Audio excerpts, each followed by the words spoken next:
Video for today guys, magluto tayo ng tinulang manok at fried chicken. Yan guys, nakasalang na aking fried chicken. Pinagsabay ko na luto. Tinulang manok para isang lutuan na lang at di mahaba ang oras. Ayan guys, hinahango ko na dahil luto na siya, baka masunog.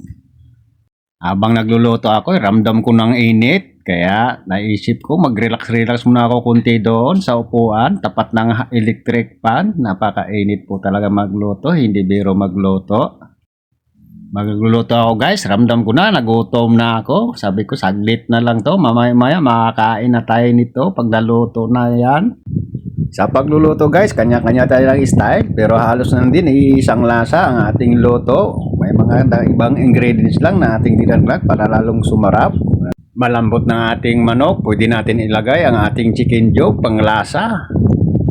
Tapos lagay ng chicken job, halo-haloin natin konti. Tapos tikman kung anong lasa. Siyempre masarap yan. Dahil malambot na ang manok, ilagay na natin yung ating daon sili. Yun ang nagpapalasa sa ating tinulang manok.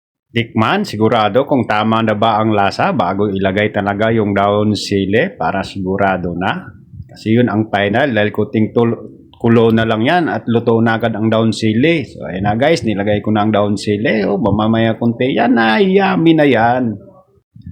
Luto na mga lods, ayan, kainan na tayo. Maraming salamat.